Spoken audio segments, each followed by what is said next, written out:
Good evening, Yalimalith.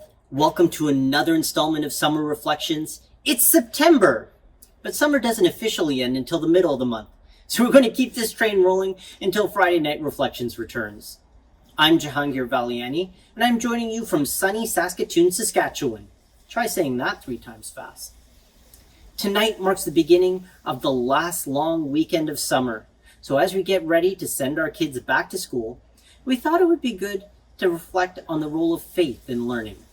So we're going to revisit an Ismaili Centre lecture presented by Professor Santa Ono, the president of the University of British Columbia, entitled Faith in the Academy.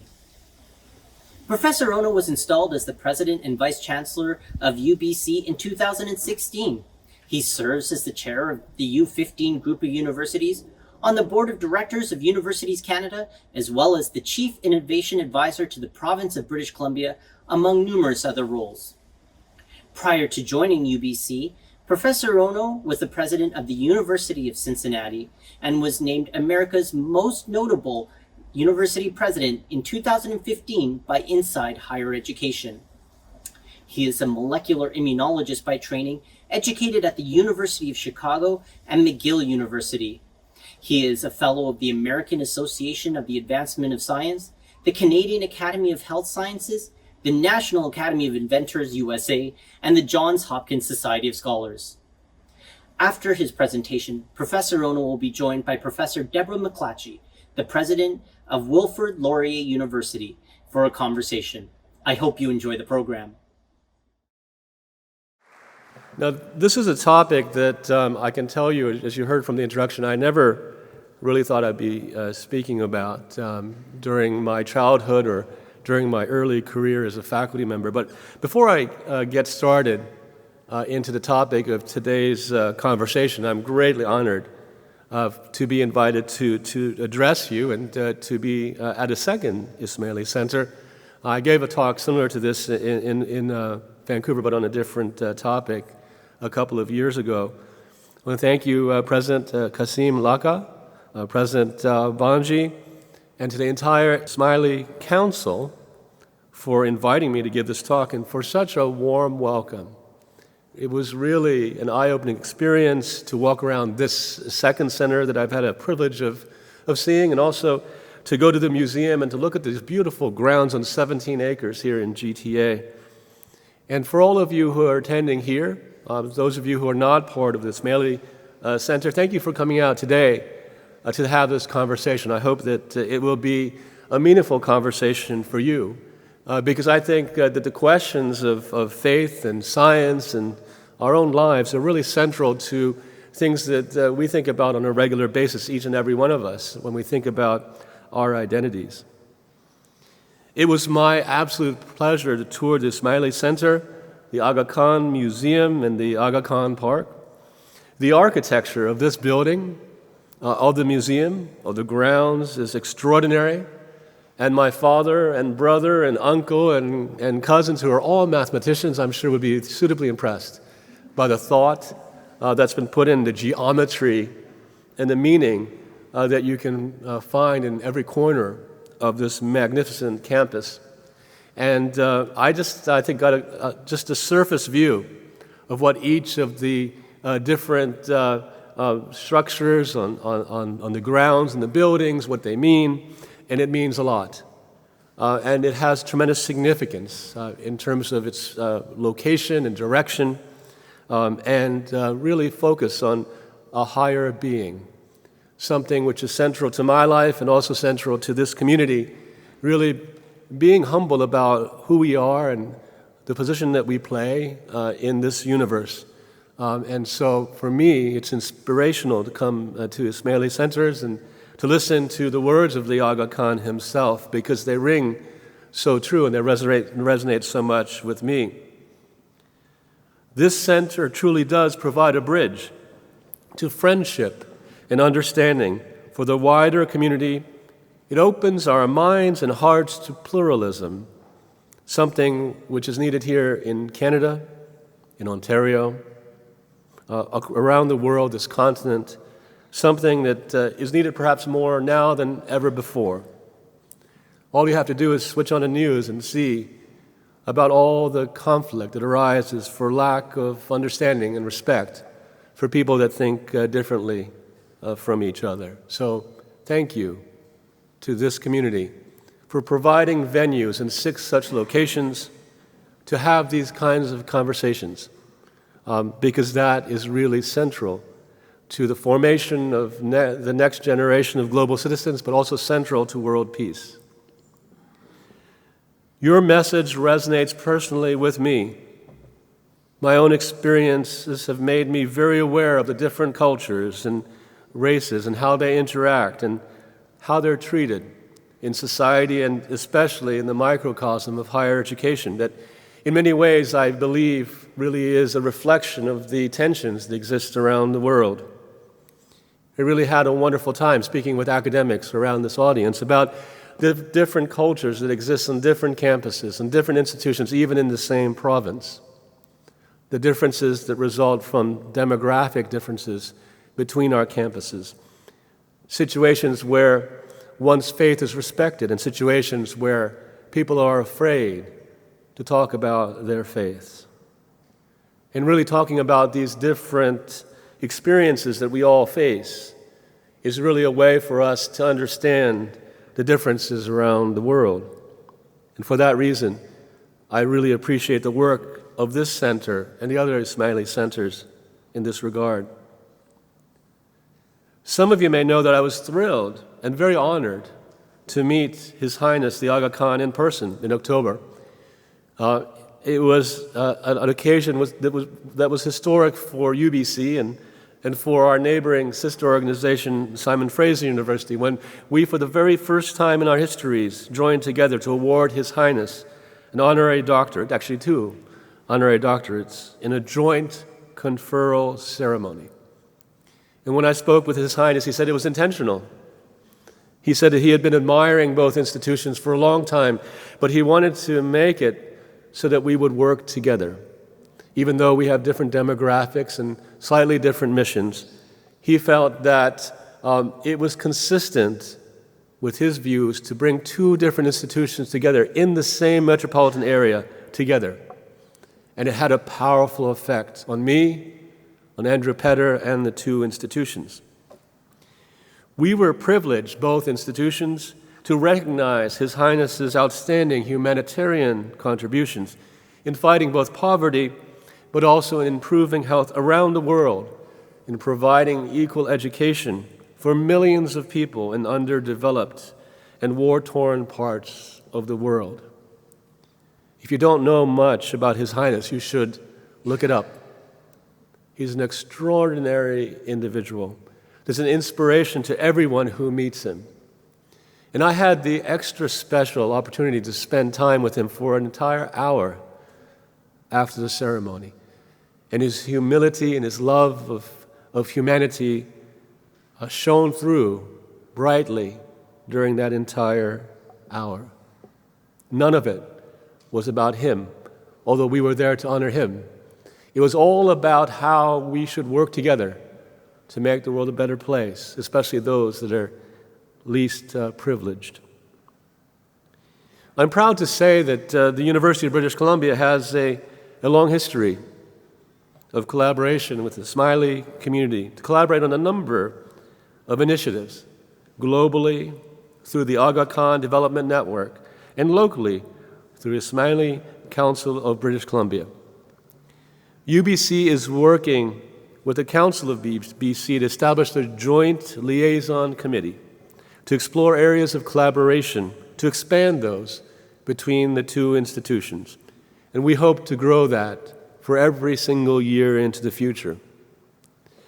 The committee will initially focus on joint public engagement and community engagement activities, just as you can see here between Wilfrid Laurier and this center. We want to do that, not only with the center in Burnaby, but also with this center in Toronto.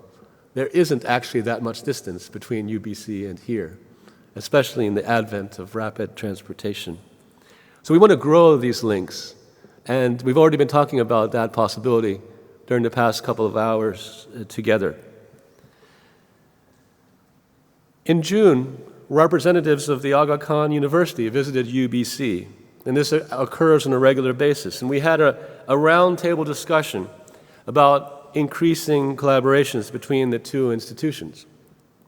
Just 2 years ago, we were honored to have the Prince Amin, brother of His Highness the Aga Khan, officially open an exhibit called Traces of Words, Art and Calligraphy from Asia, an exhibition at UBC's Museum of Anthropology, which in part featured the collections from the Aga Khan Museum in Toronto, and this is something that was attended by thousands of individuals from around the world.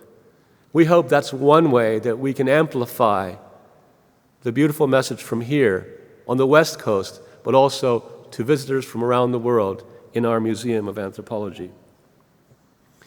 I'm also very proud as president of UBC to acknowledge a number of other people that are very important to our institution. Khalil Sharif, the CEO of the Aga Khan Foundation of Canada, is a graduate of UBC, and we're very proud of him. Firoz Rasil, a former member of UBC's Board of Governors, is president of Aga Khan University. Shamaz Mohammed, responsible for building the Aga Khan Museum in Toronto and the Global Centre for Pluralism in Ottawa, which is incredibly important, has served on UBC's Museum of Anthropology External Advisory Board. And you can see in that Global Centre for Pluralism in Ottawa that you can see the philosophy of this center amplifying in the nation's capital. And so we're very, very proud to have a link with Shamaz Mohammed. 2 years ago, I was honored to give a talk, as I said, in the Ismaili Centre of Burnaby on the changing role of higher education, developing the next generation of global leaders.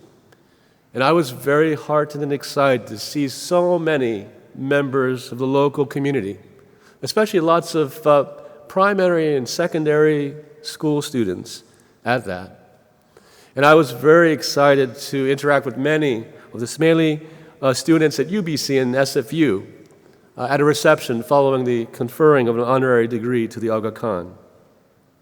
And then now I have this honor of addressing you this evening on a topic that's very dear to me and I think resonates, as I said, in everyone's life, and that is the topic of faith in the academy. And my remarks are really going to focus mainly on post-secondary because I'm the president of a university, but I think that what I say today applies to secondary schools and primary schools as well. This lecture series, I understand, aims to encourage dialogue and mutual understanding between diverse peoples, communities, and faiths, while expanding intellectual horizons and fostering an appreciation of pluralism. And as you know, most of the universities in Canada are really a bedrock of their foundation is really to be places where pluralism should be protected and where pluralism should thrive. Now, you heard from the introduction that I've had the honor and privilege of working at many outstanding institutions over the past 3 decades. But as a leader, my leadership has spanned 2 countries and 3 universities. It all began at Emory University in my life, Emory University in Atlanta, Georgia, a private university that was initially Methodist in its roots. And then I moved to a public university, the University of Cincinnati, a rather large one with about 45,000 students in Cincinnati, Ohio. And now, as you've heard, the University of British Columbia in Canada with about 65,000 students and 16,900 faculty and staff. In many ways, people say it's a very large town or a small city. On the Vancouver campus during the day, there are about 80,000 people on that campus, and there are about 20,000 people in the campus in the Okanagan. So about 100,000 people come in and out of the university on the 2 campuses on a regular basis. 2 of the 3 institutions, as I said, are public, multi-faculty large universities, very international institutions with an incredibly diverse set of faculty, staff, and students, a diversity of cultures, of beliefs, backgrounds across the students, faculty, and staff. Emory is a little bit unique in that it is a moderate-sized private university in the United States. As I said early on, Methodist, and it's changed quite a bit over the years. And please take this humor as sort of local humor, but students at Emory and some faculty refer to Emory, which is spelled E-M-O-R-Y, it's changed quite a bit, as meaning early on Methodist, only recently Yiddish. Emory. That's local humor there. And it's true because there are, to the strength of that institution and to diversity of thought in that institution, a significant increase in the number of Jewish students at Emory University. It's really a popular destination for that and really enriches that campus that was early on Methodist.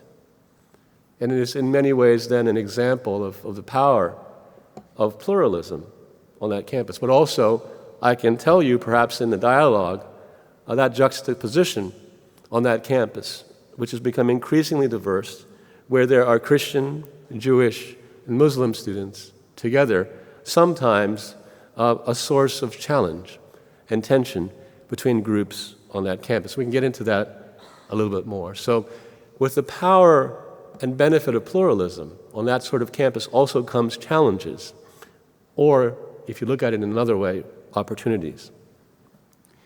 UBC has changed quite a bit. When I was born on that campus 56 years ago, when my father was a professor of mathematics there, and I was just watching Lion King with my daughter, and it really did happen to me. This sort of circular nature of life. I'm back at UBC 56 years later. And UBC, if you looked at it 56 years ago, some of you may be alumni, you look at it today, it's completely different, almost unrecognizable. And one of the differences is it's become very diverse, very international. It's a global center for research and teaching, consistently ranked among the top 20 universities in the world, and top 7 or 8 in North America. If you look at global rankings such as U.S. News and World Report or QS or Times Higher Education, usually ranks anywhere between 27 and 40-something in the world, universities, public and private. So we're very proud of the university. And we think that we have much to offer Canada and the world. And I've mentioned the fact that we have 2 campuses, one in Vancouver, the older of the 2, which is just about 103 years old, and the Okanagan campus in Kelowna, which is a home, together to home to over 65,000 students enrolled in 16 faculties and 18 schools and 2 new colleges. A third if you include a college we just founded last year, which is the Emeritus College, a college where retired faculty can remain engaged and receive internal support for their scholarship and research, and where they can, through an intergenerational mechanism, directly advise undergraduate and graduate students as well. As I've mentioned, UBC is a very international university, and it's directly relevant to the topic I want to delve into today, that diversity, the fact that it's very international, presents opportunities but also challenges to the institution. We can get into specific examples, if you'd like, during our conversation.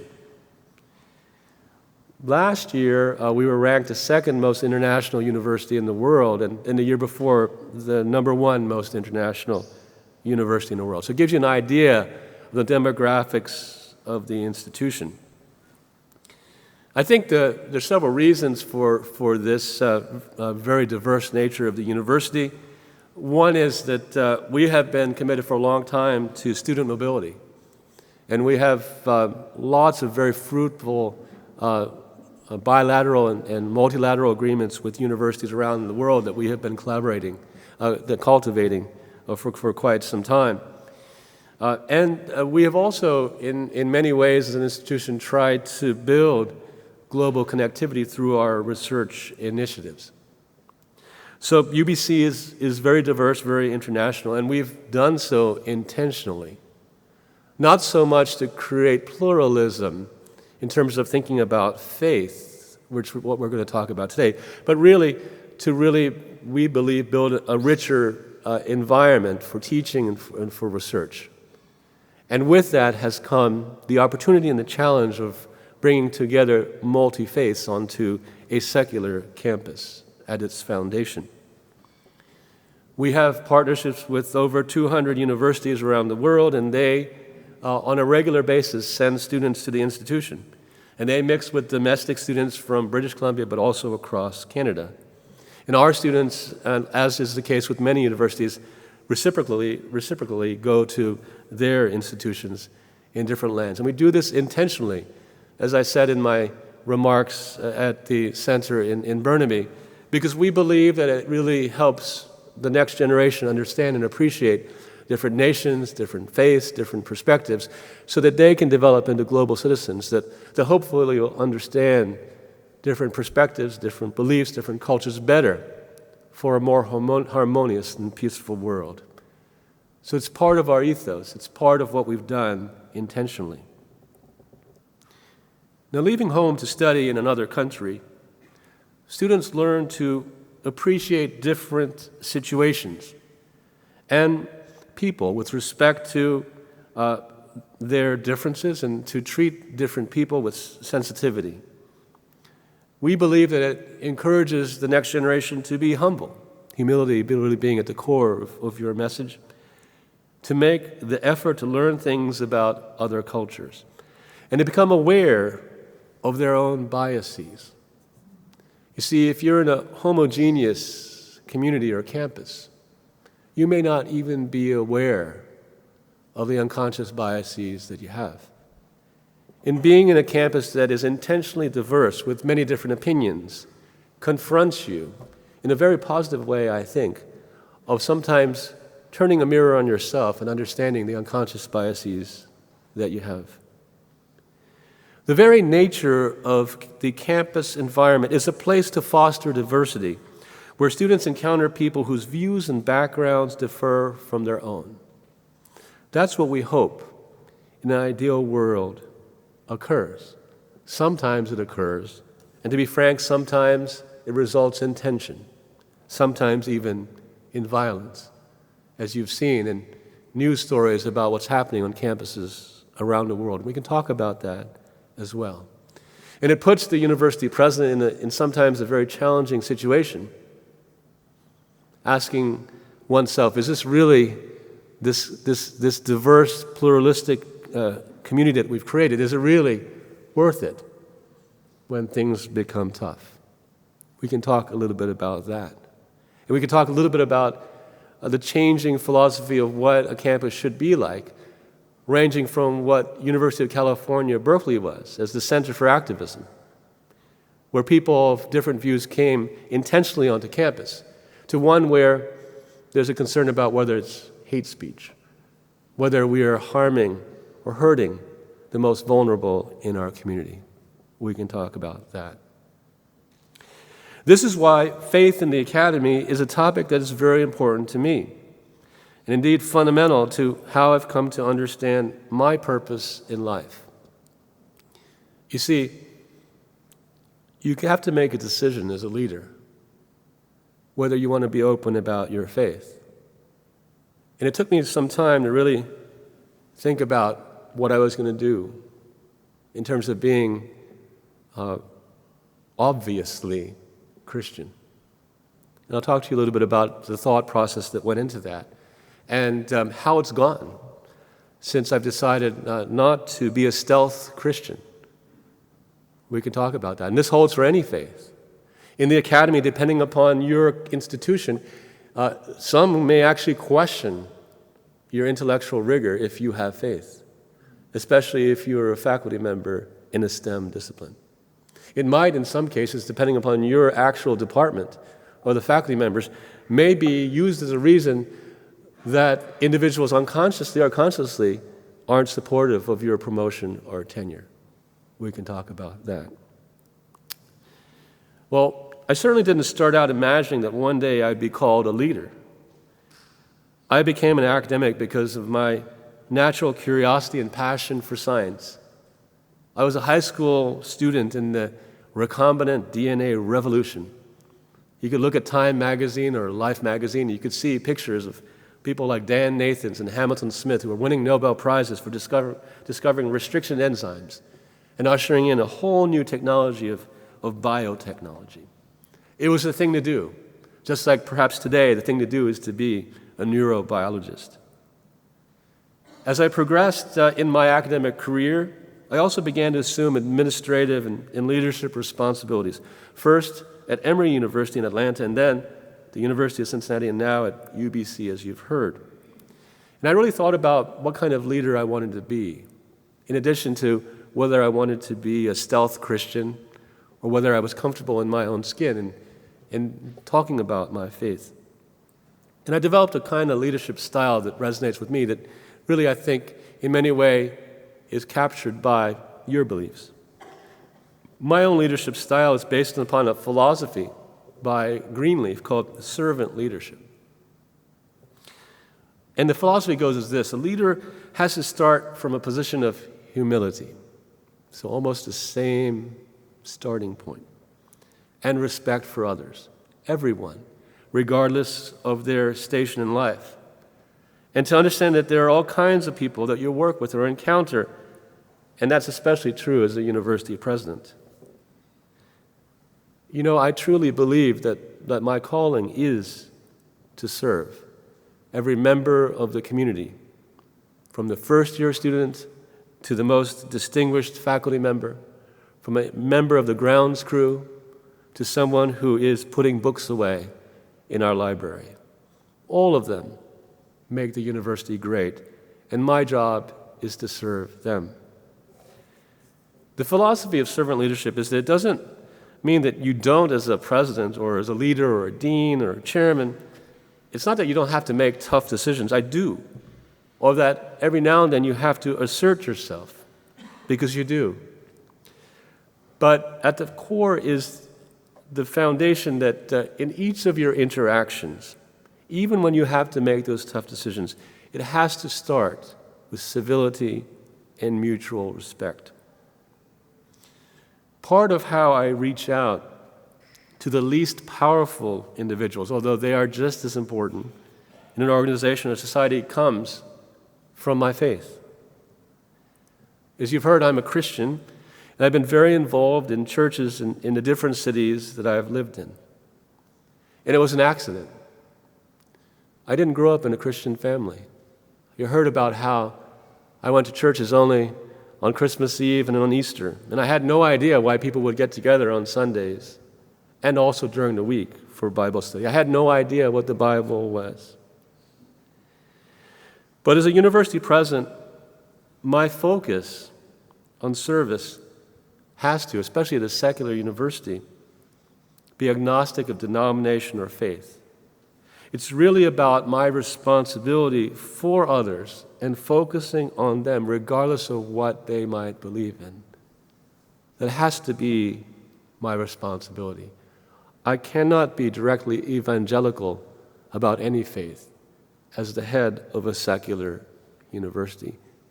As a servant to every member of that community, I need each and every one of the members of that community to believe that I'm their advocate, that I respect them equally and I support them. And so it's entirely consistent with my own faith that I can be supportive of all faith groups and also of students who are also searching or have decided that there's no room for faith in their lives at that time, as occurs to many university students, even if they were brought up in a Christian family. I still need to serve them, regardless of what their beliefs or interests might be, or wherever they might be on their faith journey. At UBC, there are 24 student groups that have a faith affiliation, everything from InterVarsity to Navigators to the Hillel Society and the Muslim Student Association. And I don't focus so much on the similarities and distinctions of the particulars of different religions. I focus more on the fact that for those individuals that do have a faith, It is a central and important part of their identity. And therefore, I need to support and respect each student, each staff member, each faculty member, regardless of what their beliefs might be. It's an important part not only of their identity, but also for their wellness, something which is very important to this center. For a large proportion of our campus community, whether they're faculty members, staff, students, or alumni, faith plays an important role in their identity and their wellness. And therefore, it's important for me to respect each of those faiths. It's important for me to be supportive of their needs and to advocate for them with respect to their needs on a secular campus. And that's a decision of mine. Even though it's a secular campus, I believe personally that it's a mistake to ignore that important part of their identity. They deserve my support because it's an important part of who they are.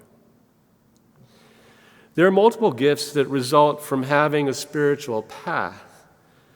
My own faith keeps me, I think, anchored and keeps me focused on why I use my efforts to help individuals in the university community and beyond. To be frank, I can't imagine being me or doing my job without my faith. There are many lonely days, many difficult decisions that have to be made. You've read about them in the Globe and Mail. Were it not for my faith and for my belief in a larger purpose, there would be days that I would want to hang my towel up. That's how important faith is to me. Looking back, I started my own faith journey thinking that the only things that could be true are those things that could be proven. I grew up in a family that only went to church on Christmas Eve and on Easter Sunday. I didn't understand what was going on there and why it was so important to so many people around the world. And I, as you know, was born to a mathematician, and I am a research scientist, where we are taught in every one of our classes that things must be proven, things must be evidence-based. But to be honest, the deeper that I delved into experimental science, the more I appreciated that so much that exists in this world cannot be explained or proven. The more I became a scientist, the more I believed in that. Not only did this realization open my mind, it was the pivotal force in my faith. The very occupation of mine that mandated evidence-based and proof as a core of that occupation led me to strengthen my faith. It's not just me. There are others that I'll mention, such as Francis Collins, a great geneticist that leads the National Institutes of Health and wrote a wonderful book that you might want to read called DNA, the Language of God. And I'll mention something that Albert Einstein said as well, two not shabby scientists that through their occupation as a scientist were drawn to a faith because they understood how humble they need to be because of how little they understood. It's amazing. I didn't hear your introductory remarks, but it's amazing how much there's synergy between the words of the Aga Khan, His Holiness, and what I'm trying to say in a less eloquent way. See, my view of science changed when I became a Christian. In turn, my view of religion changed and changes regularly because I'm a scientist. To give you an example, my faith influences how I think about data, how I think about potential flaws in data, and how I think we have to be very careful in how we interpret data as a scientist. You see, in trying to be a scientist for decades, I've learned to be more humble. I've learned that many things that we believe to be true at a given time, 5, 10, 15 years later, turn out not to be true. And I think that the fact that I have a faith has really made me a better scientist because it's made me more humble about the limitations of being human. So now, today, after decades of being a scientist and struggling with my faith, I don't feel a tension between a secular university and my faith as much. All of the different views and questions and conundrums that are explored in a university, for me, just like the imperfections of being a human scientist, have strengthened my faith. I'll read a quote from the renowned 20th century philosopher Alan Watts. Before I read the quote, I want to explain the root of the word belief, which is leaf, an archaic word from Middle English that means gladly or willingly. As the philosopher Alan Watts once wrote, quote, "Truth is an unreserved opening of the mind to that truth, whatever it may turn out to be. Faith has no preconceptions. It is a plunge into the unknown. Faith is the essential virtue of science and likewise of any religion that is not self-deception. Faith invites us to welcome discourse and dialogue and difficult questions into our spiritual life. Through questioning our faith, I believe that we become stronger individuals and stronger scientists, stronger citizens. For me, the real gift of the spiritual path is that one grows as an individual, and your faith becomes stronger because you're constantly asking yourself questions and perhaps sometimes doubting your decision. This is really at the heart of what it means to innovate. How do we welcome innovation into our spiritual lives? There are churches and congregations where there is active debate, and there are others where there isn't active debate. And sometimes there's tension between different members of the congregation, and sometimes between the congregation and the minister. Which is the better kind of church? I say the one where there is active debate and sometimes tension, because the congregation grows and sometimes the minister grows. And some people don't want to be in that kind of environment because sometimes it's difficult. But I believe that those are the strongest churches, as I said, and those are the strongest kinds of universities where there's tension and when there is sometimes really necessary introspection as to one's own views. We really come to believe when our faith is challenged. We really come to trust our scientific interpretations when our views are challenged. And we work through inconsistencies or differences of opinion and become stronger in our faith or in our beliefs, in our views about what might be true in terms of the universe. In the same way, the best universities are the ones where people have the freedom to voice different points of view. And as I said, that's really being challenged now in Ontario, in British Columbia, south of the border. And to either change individuals' minds in listening to these different points of views or strengthening their beliefs based upon honest discourse. To explore the questions and mysteries of science and faith together, and to acknowledge the humility of what we do not know. Albert Einstein, as I said, had this to say, quote, "Everyone who is seriously involved in the pursuit of science becomes convinced that some sort of higher spirit is manifest in the laws of the universe, one that is vastly superior to that of our own." Albert Einstein. You see, the tension, if you will, between science and faith is that science is supposedly evidence-based or proven, while faith transcends human understanding. There's an amazing wall hanging at the center, over there. And it's incredibly profound.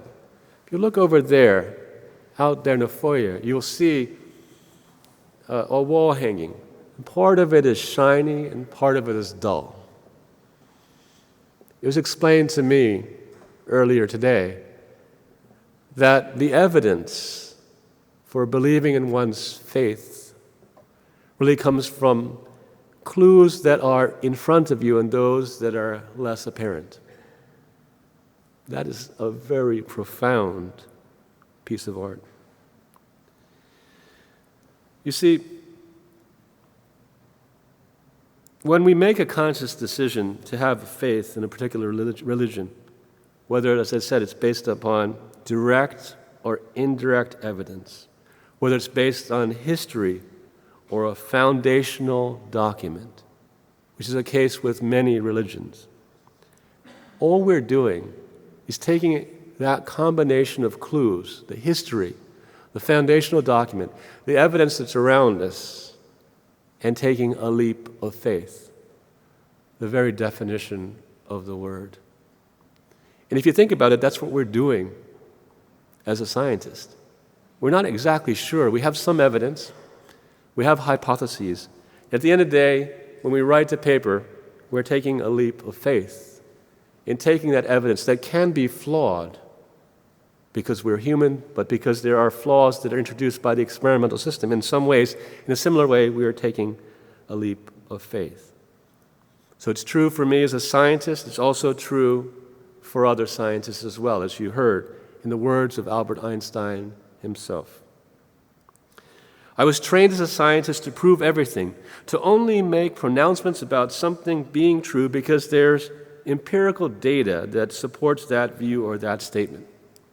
However, one of the privileges of being a scientist is that you begin to understand the limitations of human consciousness and human conceptualization of things that transcend our ability to understand or explain or to prove. Just think about the cosmos, if you're an astrophysicist. Or think about, if you're like me, a molecular biologist, how many times you've been wrong or naive or you've been oversimplistic about how the cell works in a very, very focused question.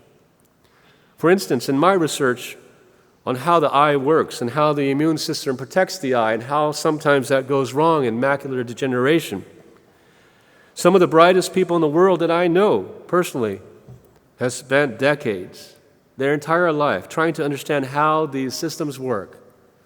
How does the eye work? How does the immune system work in health and disease? And the best of them admit that they only have a partial understanding or that they don't fully understand the most fundamental aspects of those systems, even after a lifetime of research. Much of how the immune system works has been discovered in my lifetime. Extraordinary, the progress that has been made. It's truly been remarkable witnessing this with a front row seat at some of the great institutions of the world. It's amazing, but also in too many people results in intellectual arrogance. That somehow we have created these remarkable systems, the nervous system, the immune system, but we're just spectators trying to figure out something well beyond us that we can't fully understand. I'm not downplaying the brilliance of these scientists. I'm not downplaying what's happened in these fields, but I'm saying that the best and the brightest engineers looking into how to build these systems or an organism wouldn't have engineered the immune system the way it is because they don't have the capacity to think at that level. As a scientist, the crux of my faith is learning firsthand that the tremendous diversity and complexity of biodiversity in the population or within a cell exists beyond the explanation of the brightest human beings. Any scientist that believes otherwise is being intellectually arrogant. As a university president, I feel my spiritual path and philosophy of servant leadership are both very supportive of faith and science coexisting at a modern secular university. A campus environment that fosters conversation about faith, identity, race, religion, politics afford students, staff, and faculty opportunities to step out of their comfort zone and to grow intellectually, spiritually, and emotionally. Urban students, inner-city students, indigenous students, racial and ethnic minorities, rural students, immigrants, refugees, and students of any sexual orientation and gender identity all reflect the world that we live in, and we want them to develop their individual potential and to acquire the knowledge, skills, and abilities they need to contribute to society. This diversity is a fact of human experience, and campuses need to reflect the communities in which they serve. Indeed, diversity is essential to the role of universities in contributing to the betterment of society. I'd like to share some of the words His Highness the Aga Khan spoke in Toronto in 2016 on accepting the inaugural Adrian Clarkson Prize for Global Citizenship. Here is what His Highness said, quote, "Perhaps the key to resolving the paradox of citizenship is to think about layers of overlapping identity. After all, one can honor a variety of loyalties to a faith, an ethnicity, a language, a nation, a city, a profession, a school, even to a sports team. One might share some of these identities with some people, other identities with others." He went on to say, "My own religious community identifies proudly as Ismaili Muslims with our specific interpretation of Islamic faith and history. But we also feel a sense of belonging with the whole of the Muslim world. Within the Ummah, the diversity of identities is immense, greater than most people realize. Differences based on language, on history, on nationhood, ethnicity, and a variety of local affiliations. But at the same time, I observe a growing sense within the Ummah of a meaningful global bond. When the question of human identity is seen in this context, then diversity itself can be seen as a powerful gift. Diversity is not a reason to put up walls, but rather to open windows, to build bridges. It is not a burden, it is a blessing. In the end, of course, we must realize that living with diversity is a challenging process, as I mentioned earlier. We are wrong to think it will be easy. The work of pluralism is always a work in progress." Think about his words. I find his words especially relevant and inspiring. The very nature of post-secondary education, as I said, especially at UBC, intentionally, is to foster diversity in every sense of the word, to support every student's search for their own faith or not to have a faith. Higher education is meant to be and should be a transformative experience as students learn not only about themselves but about others as well, people they might not like at their first encounter.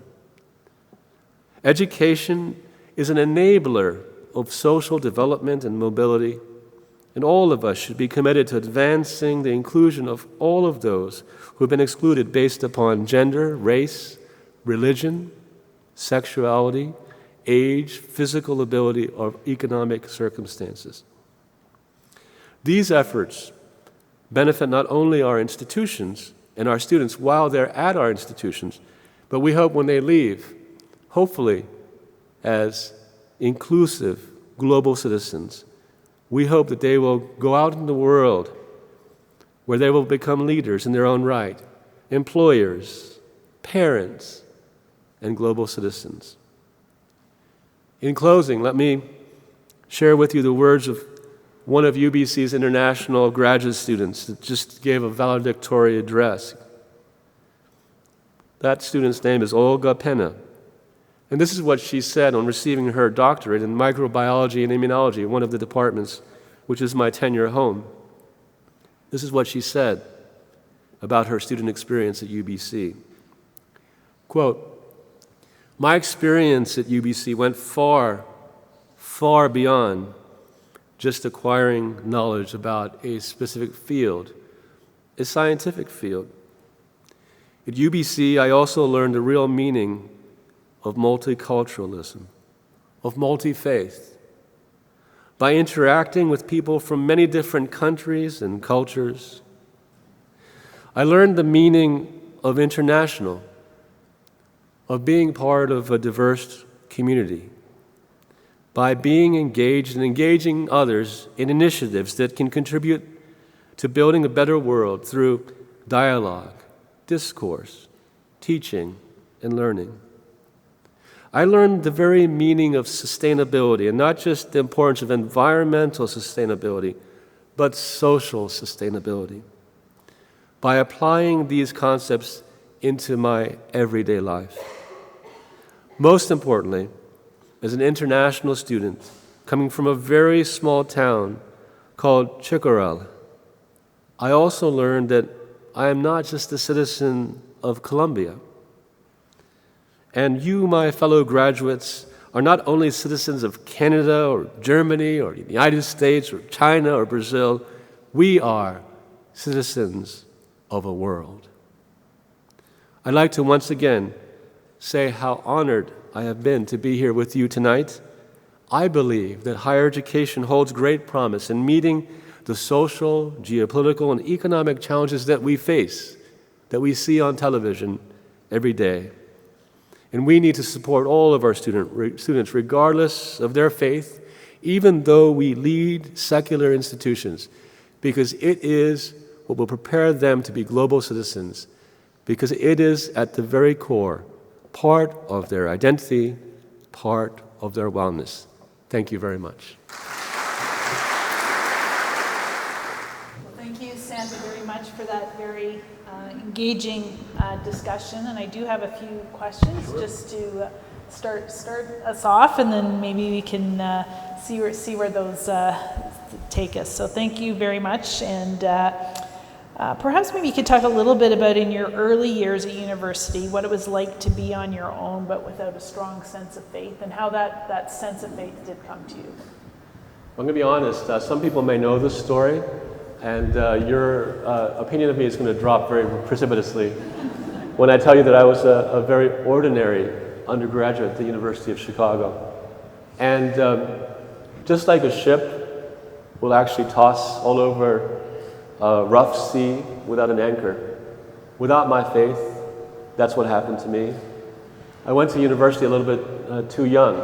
I was 17, but a very young 17.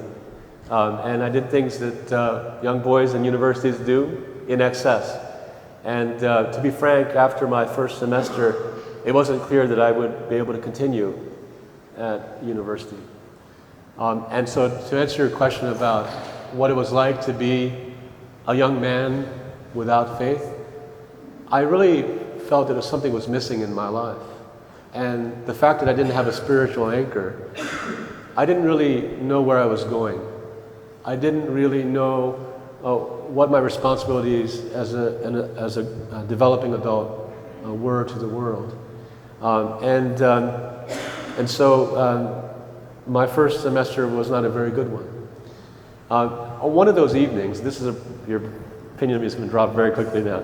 One of those evenings when I had a little bit too much to drink, the non-Kool-Aid variety, I almost fell out of a fourth floor window.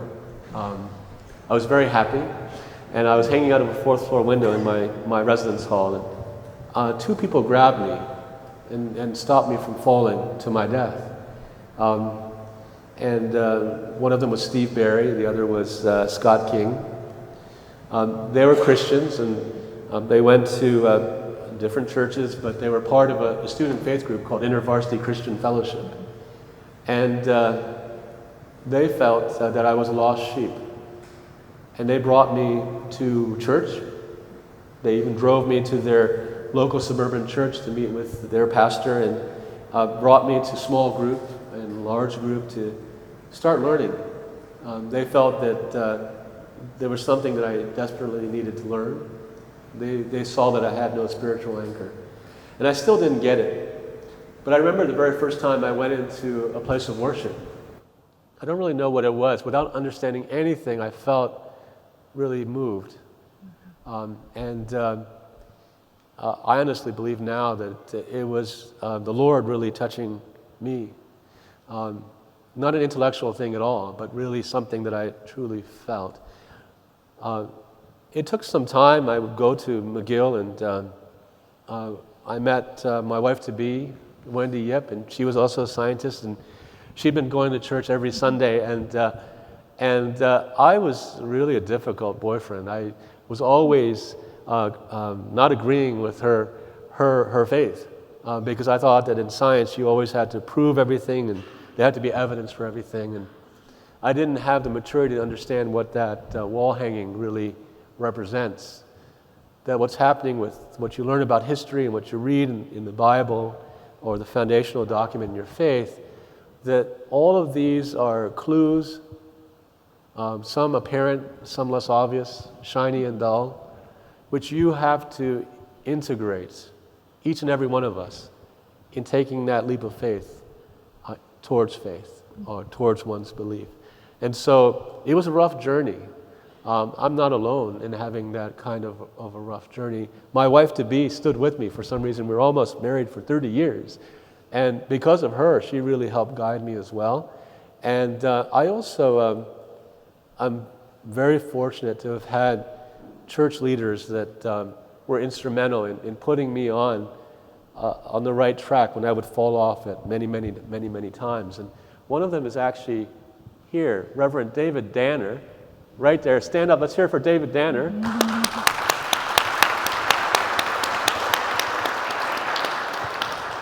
His wife, Wafa, and John, their son, they really put me on the right track when I fell off the track, literally, as a young adult. So that's what it was like. And I'm very lucky that, as is evidenced in this community, and the importance of community is that you take the young people will fall off the track for sometimes their fault, sometimes out of no fault of their own.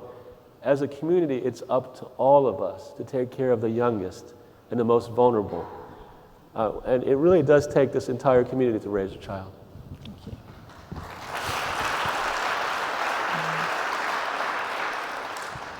Well, just to feed off a little bit of that, you did speak about the importance of having your faith challenged. And can you share with us a time when your faith was challenged and how you addressed it? I'd say my faith, like anyone's faith, is challenged on a regular basis. You know, all of us in our jobs have difficult moments, and I'm sure you as president of Wilfrid Laurier have your difficult moments when you ask the question, why? You know, or you don't have faith in yourself, in your ability to deal with a challenging situation. And so in those moments where you ask yourself, well, you know, I guess a child would ask, why do bad things happen to good people? I'm not saying that I'm a good person, but why do bad things happen in general? And those moments, I think, are intentional. I think that I believe, this is a personal belief, that if life is too easy, then your faith is not well grounded. And you know, some of the people who know me know that in my life I've had some tremendous challenges. I had, as a new father, at the age of 39, I had a demyelinating disease where I was actually hospitalized for some period of time because my nervous system didn't work. And fortunately, I can see I'm perfectly fine now, but it took some time and took some systemic medication. That was a moment where my faith was challenged. But with the time that it took to get over that illness, it gave me time to really think, to read the Bible and to really think about the life of Jesus Christ in my case, that, to be frank, has strengthened my faith. So I think that these things happen for a reason, for a purpose. We may not know it at the time, but I really think that when you think that life is unfair, or how could something like this happen, it's for a reason. On university campuses, we focus a lot on preparing students for the future. How do faith and religion fit into future readiness? Well, there's a number of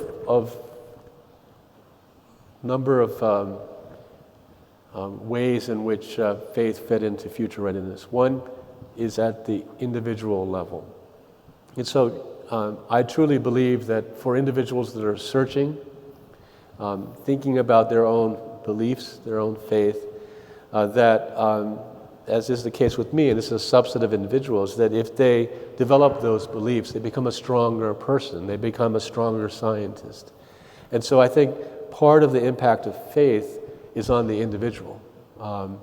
And I think that's probably true for everyone in this room, is that if you develop that faith, that belief in a higher purpose, then you become a better person, better human being and citizen. So part of it's on the individual level. At a secular university, we've discussed that it's a pluralistic community with different kinds of faiths. It's a multi-faith community, and also individuals that have no faith.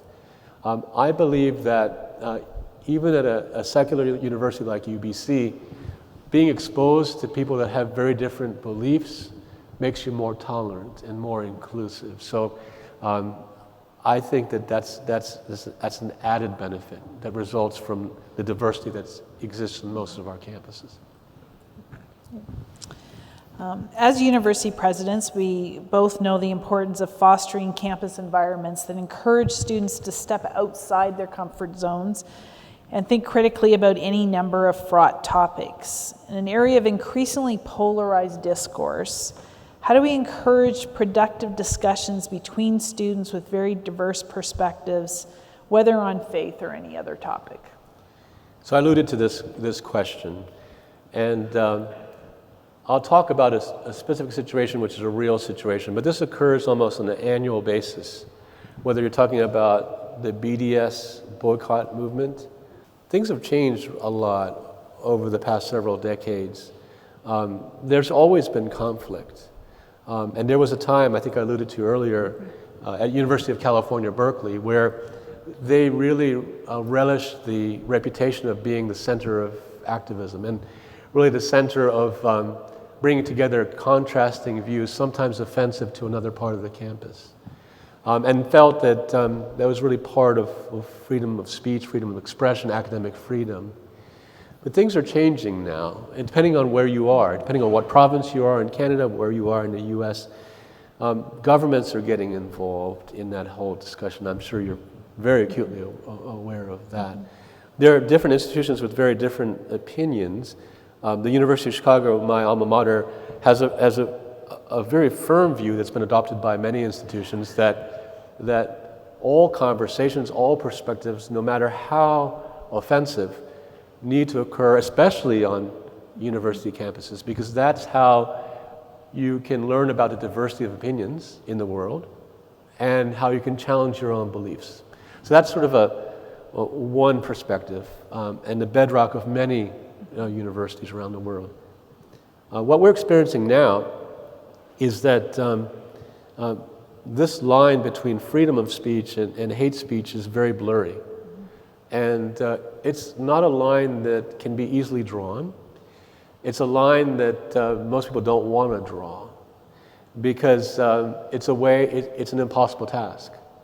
In those kinds of situations where maybe half of the population views perspective A and the other half believes perspective B, if you're the one drawing the line, whether you're a president or whether you're a board of trustees or whatever, you're going to get about half of the people upset with your decision, whether it is to let the conversation occur because you're really viewing literally freedom of expression, freedom of speech, then you'll get people who are saying, that's very offensive, it's hurting me, you're not protecting me, and you ought to be censoring that person from coming onto campus. That's one perspective. If you actually censor that person, which is a very difficult decision, right? Because the definition of hate speech is kind of arbitrary, difficult to define. If you censor that person, you're going to have people saying, you're not really standing up for freedom of expression, and sometimes academic freedom, if it's from within the community, that is really the bedrock of an academic community. So it's very, very difficult. To answer your question, how do you resolve that when there are different opinions? I've actually lived that many, many, many times. The first time was when I was senior vice provost at Emory University. There was a faculty member, none other than the former president of the United States, Jimmy Carter, who had written a book. He's a Christian. He wrote a book called about Palestine. He referred to, used the word apartheid. Peace, Not Apartheid was the name of the book. It was very offensive. I mentioned that Emory has a large Jewish student population now. He fervently felt that Israel as a nation was almost verging on apartheid in how they treated people and Palestinian people in the Middle East. He fervently believed that. And it's outlined in that book. To the Jewish students on campus, it was highly offensive. They pressured me to distance or maybe sever his faculty appointment because it was so offensive. It was a hate speech in the views of some. And so how did I deal with it? What I tried to do was to bring in views, different views than Jimmy Carter. Even Jimmy Carter, even though he was a president of the United States, he was founded the Carter Center, he was a professor at Emory. Now he's recently gotten tenure. I believe that it's true that he had one perspective, even though he was the president of the United States, even though he was directly involved in governmental policy regarding Israel. I brought in other people that brought in the other perspective. And I think that's the right thing to do. It's not always easy, but a university that only allows one point of view and not the other isn't really espousing the power of diversity of thought and pluralism. So it's tough. There were times where during that situation and more recent situations at UBC or at Berkeley or University of Washington recently, there are times when you try to give equal time to opposing points of view where it actually exacerbates the problem. And so you try your very best in a challenging situation to bring people of different beliefs and to really try to foster civil discourse in the community. Easier said than done sometimes. Thank you for joining us for that deep and wide-ranging conversation. I hope you have a wonderful weekend, and we'll see you next week.